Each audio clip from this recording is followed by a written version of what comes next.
की परमिशन के यहाँ भी है और संशय भी, क्या कहना चाहेंगे? देखिए, संशय जो बना है वो कहीं न कहीं न्यायपालिका और कार्यपालिका के बीच के टकराव का कारण है, जिसके कारण ये संशय बना है और इसमें पिस तो रहे हैं उम्मीदवार। लेकिन फिर भी चुनावी समय है, सारे लोग हम लोग मैदान में उतरे हैं, तो सारे साथियों से आ रहे हैं कि एकदम मजबूती से अपने मुद्दों के साथ मैदान में डटे रहे। बाकी हार जीत तो लगी हुई है, और अगर लगता है लोगों को कि नहीं ये गलत तरीके से चुनाव हो रहा है, इस तरह से नहीं होना चाहिए, तो मैं सारे उम्मीदवारों से आह्वान करूंगा कि हम सब लोग मिल के एक साथ बैठ के इस चुनाव को ही बहिष्कार करते हैं। सारे लोग लिख के देते हैं एक साथ में चुनाव आयोग को कि जब तक सुप्रीम कोर्ट का नहीं क्लियरेंस हो जाता है तब तक आप चुनाव न कराइए। जी बिल्कुल, बातें तो जिस बात को लेकर रीट हुई कि पिछड़ा आयोग का गठन करे, फिर जाके चुनाव करे ताकि पिछड़ों को हक मिल सके, उनके हक अधिकारों के साथ समझौता हो सके, लेकिन बात नहीं बन पाई। जैसे कि फिर अभी अखबारों के सुर्खियों में रहा कि चुनाव आयोग इतनी जल्दी फैसला नहीं करेगी और सरकार ने घोषणा कर दी कि चुनाव अभी होंगे 18 और 28 के दोनों चरणों में होंगे, नगर निकाय चुनाव, पंचायत का और सरकार।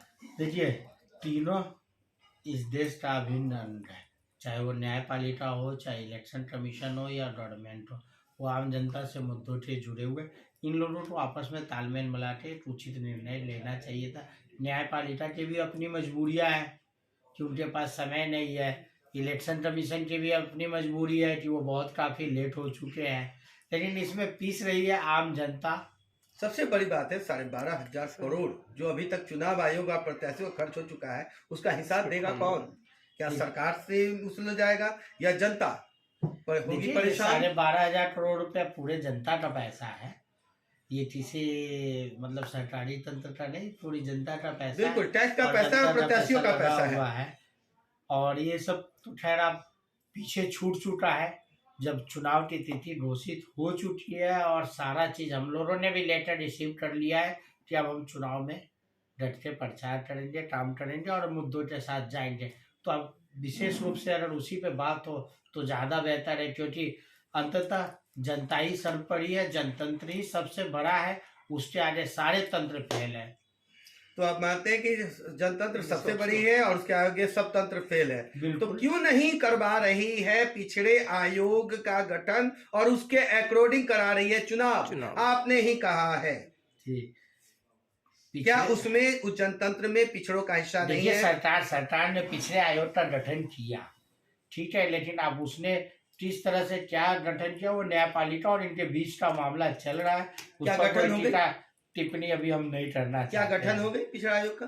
पिछड़े आयोग का गठन तो हुआ ही था, अति पिछड़े आयोग का हो गया है क्या? उसके अकॉर्डिंग चुनाव रिपोर्ट दिया, अभी तो रिपोर्ट देखिए सार्वजनिक किया नहीं गया, हमारे पास तो रिपोर्ट आया नहीं कि हम बता सके।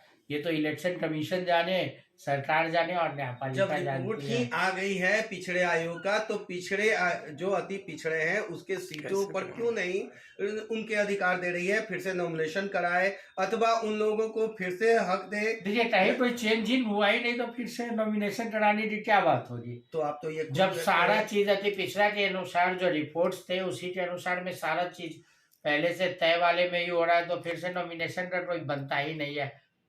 तो अब तो आप प्रत्याशी के रूप में आ गए हैं मैदान में। मैं प्रत्याशी के रूप में ही आपसे बात कर रहा हूँ। तो अब आप क्या कहेंगे? अब जनता से क्या अपील करेंगे? चूंकि आप बिल्कुल समय कम है, इस समय को देखते हुए जितनी आपने शहर के लिए जितनी भी योजनाएं आपने सोची है, जनता के सामने आपने मैनिफेस्टो भी रखा है।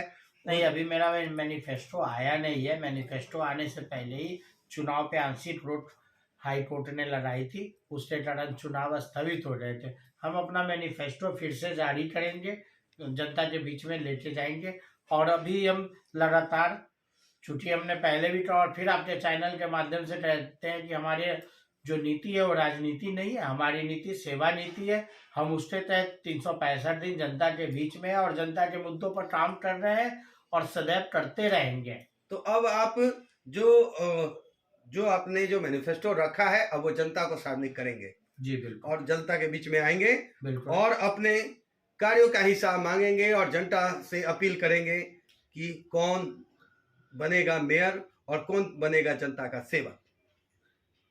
देखिए, हमारा ये कहना है कि मुजफ्फरपुर की जनता, भले मुजफ्फरपुर सिटी स्मार्ट ना हो, लेकिन यहाँ की जनता बहुत स्मार्ट है और वो इस बार किसी मटर जाल में नहीं फंसेगी, ना ए टीम के चक्कर में फंसेगी, ना बी टीम के चक्कर में फंसेगी। जो जनता को उलझा के रखती थी कि तुम अच्छे वो खराब ये बुरे, इस तरह का नहीं। इस बार जनता विकास के लिए विकास को चुनेगी, मुझे पूरा यकीन है। और जनता से जुड़े मुद्दों को मैं लगातार उठाता रहूंगा और उस पर काम करता रहूंगा।